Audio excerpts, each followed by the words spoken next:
Shalom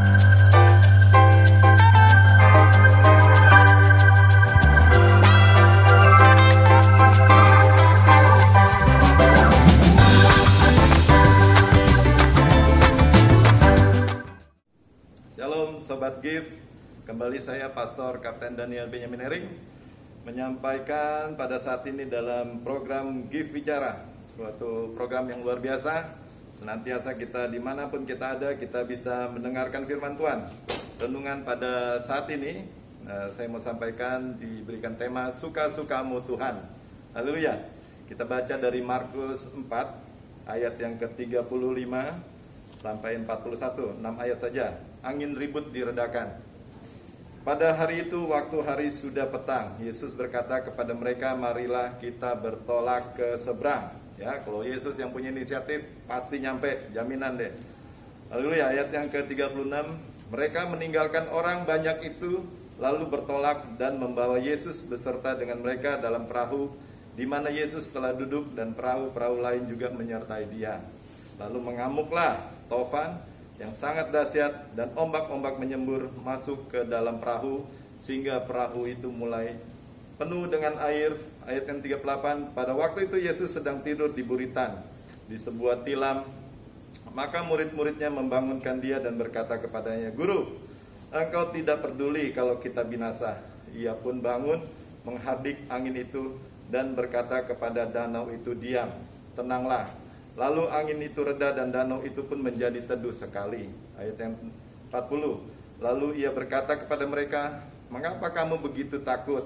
Mengapa kamu tidak percaya? Mereka menjadi sangat takut dan berkata seorang kepada yang lain, siapa gerangan orang ini sehingga angin dan danau pun taat kepadanya? Saudara-saudara, Sobat Gift, pada saat ini kita mengalami pandemik yang luar biasa ya. Sudah 1 tahun, ya, lebih beberapa minggu pandemik ini sudah kita jalankan semenjak diberitahu bulan Februari. Ya, ada yang dikatakan bahwa pandemik ini ada yang mendesainkah, orang yang mendesain itu ya, sampai-sampai ada yang dikambing hitamkan. Yang pertama adalah kelelawar ya, dikambing hitamkan. Kelelawar ternyata bisa ngeles, dia kambing hitamkan ular. Ular juga bisa ngeles, akhirnya dikambing hitamkan apalagi Sobat Gift. Ya, katanya Bill Gates lah yang mendesain, jadi pandemic by design. Ya, itu semua lantaran ulah manusia. Kalau kita baca firman Tuhan dalam Perjanjian Lama, bahwasannya Abraham, ya, di kitab Kejadian dan juga di Perjanjian Baru di kitab Ibrani 6 di ayat yang 12 atau 13 itu dikatakan Abraham bersabar. Ya, di sini dikatakan Abraham bersabar dan Abraham harus sabar. Sebenarnya kalau kita bicara sabar, kata sabar itu tidak ada upaya yang dilakukan, cukup sabar saja. Ya, tidak ada usaha untuk hal-hal yang lain, apalagi hal-hal yang tidak bagus, negatif. Ya, dalam hal ini Abraham cuma dibilang harus bersabar, tapi apa yang dia lakukan? Dia mencoba memakai pikirannya sendiri, ya, yang akhirnya menimbulkan bencana. Mungkin pada saat ini kalau Abraham masih umur panjang, dia merasa menyesal ya. Sobat Gift mungkin bisa merasakannya, ya. Kita lihat di televisi segala macam kekacauan itu yang ada. Ya, ujung-ujungnya mungkin dari sana ya. Sobat Gift, itu kuncinya adalah bersabar. Ya. Tuhan mengerti apa yang kita rasakan. Ya, karena dia juga pernah jadi manusia. Yang kedua juga, contoh yang tidak sabar adalah apa, Sobat Gift? Yaitu Samuel.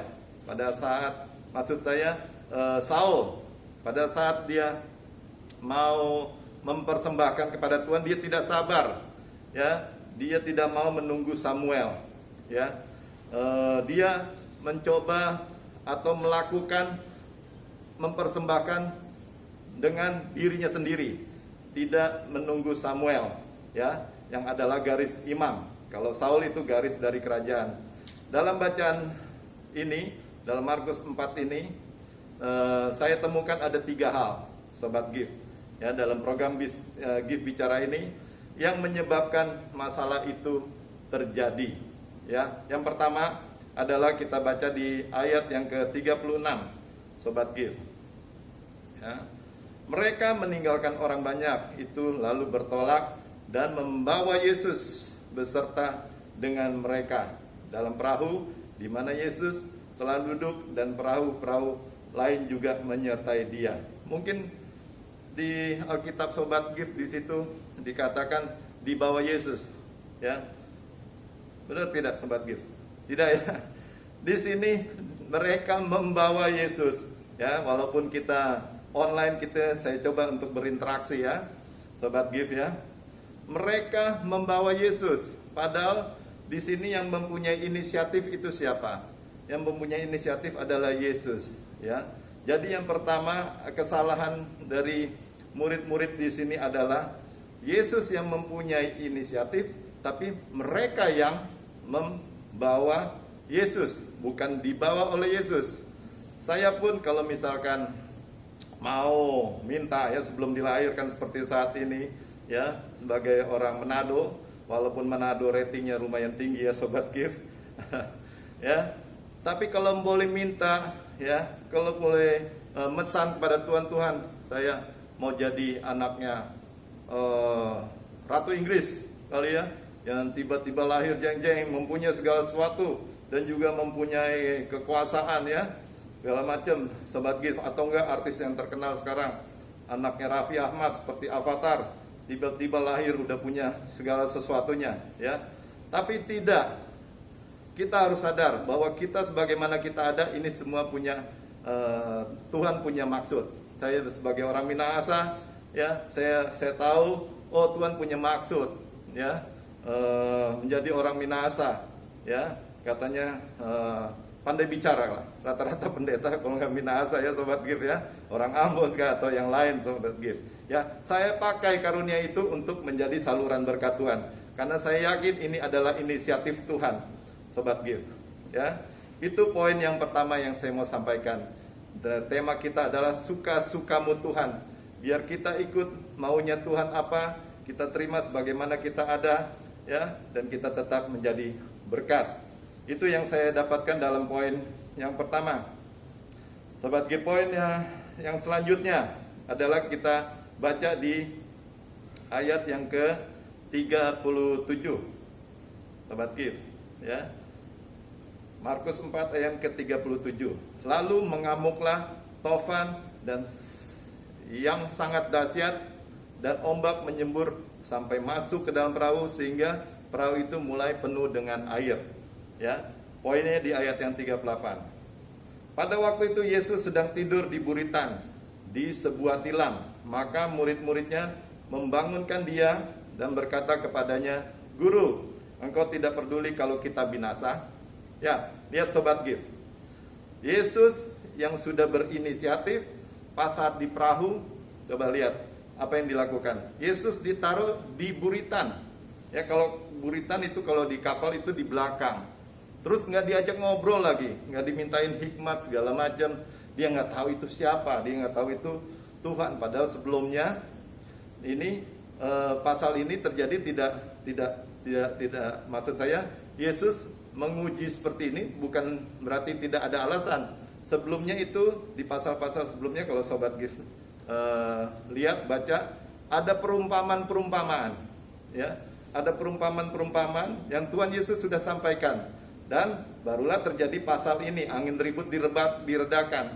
Jadi yang saya mau sampaikan di sini ini langsung praktek oleh Tuhan Yesus ya Sobat Gift. Kadang-kadang ya kita juga setelah beribadah mendengarkan firman Tuhan dalam ibadah minggu kah atau ibadah tengah minggu, pas kita selesai ibadah gereja, setelah mendengarkan firman Tuhan, kita keluar, di luar gereja pasti ada yang ngeselin, entah tukang gokar kah, gojek ya.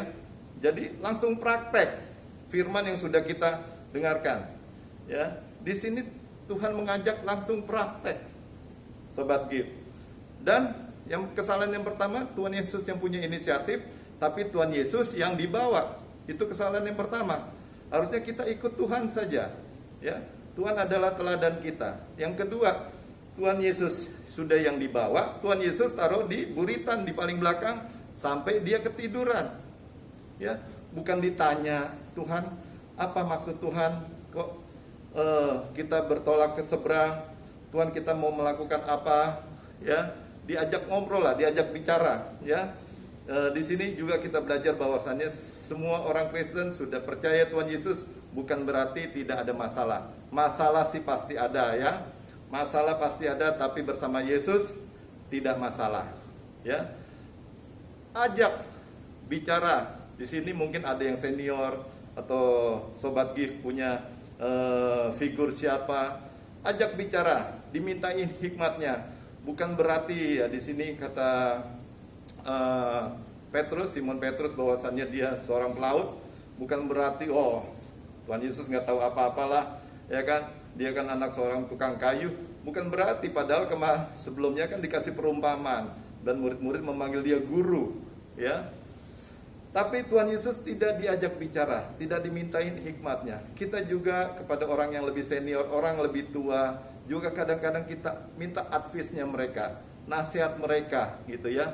Itu kalau dalam dunia sekuler dikatakan itu yang dinamakan jauh hari window, ya. Kita harus buka telinga kita, mata kita, kita serap apa yang ada di luar, ya. Jadi kita tidak bangun tembok, tidak resisten dengan apa yang ada.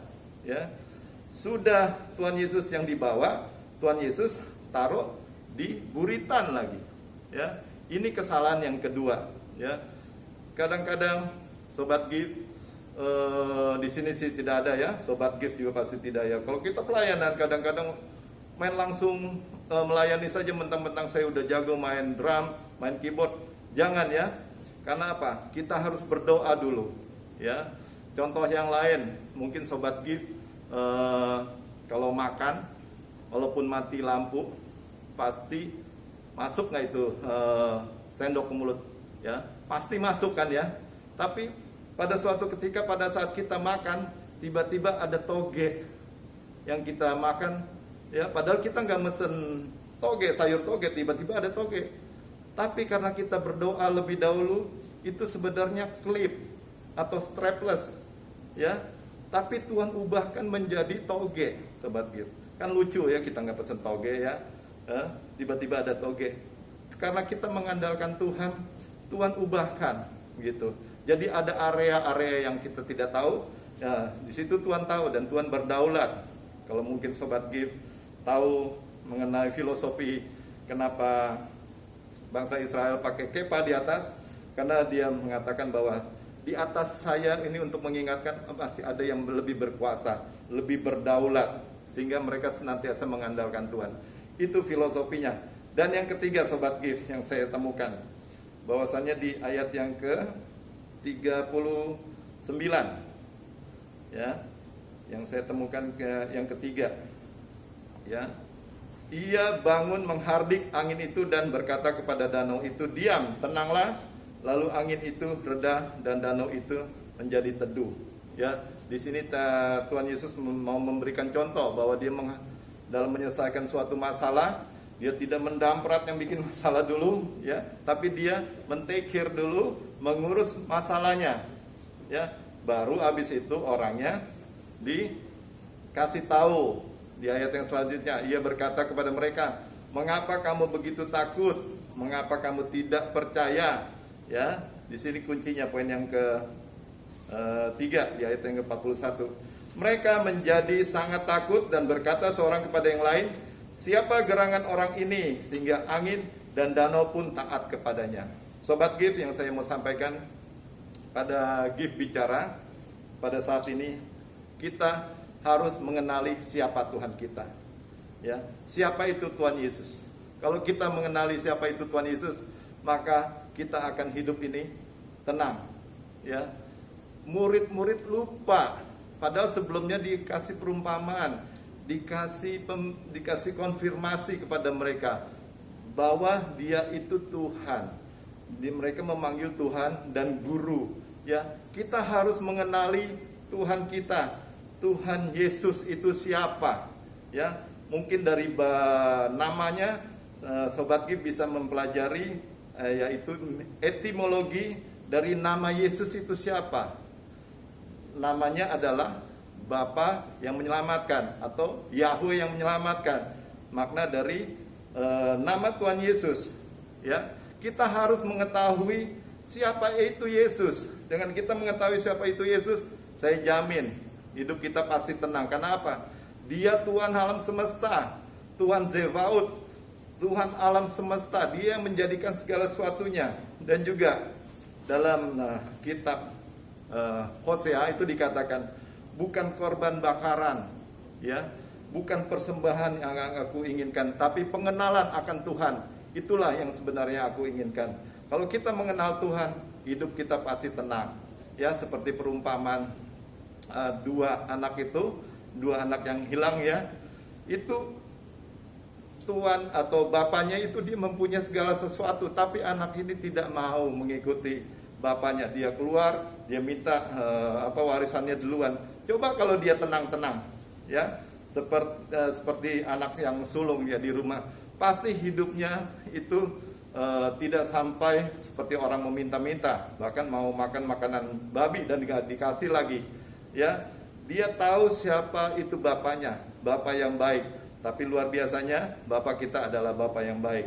Sekali lagi, Sobat Gift, dalam Gift bicara ini saya mau menyampaikan bahwa kita ikut Tuhan Yesus saja, ya. Saya berikan tema Gift bicara ini yaitu suka-sukamu Tuhan. Ya, lagunya juga sangat ada ya, sangat memberkati lagunya. Suka-sukamu Tuhan, nah, gitu ya, Sobat Gift. Ada 3 poin yang saya mau sampaikan pada saat ini. Biarlah menjadi berkat, biar kita ikut Yesus saja karena Yesus yang berinisiatif dan juga Tuhan telah memilih kita. Dan yang kedua adalah kita harus andalkan Tuhan Yesus senantiasa. Dan yang ketiga, kenalilah siapa Tuhan kita sehingga hidup kita pasti diberkati. Bukan cuma diberkati, bahkan kita menjadi berkat. Terima kasih, di sini sampai di sini aja firman Tuhan. Tuhan Yesus memberkati. Haleluya, amin. Shalom.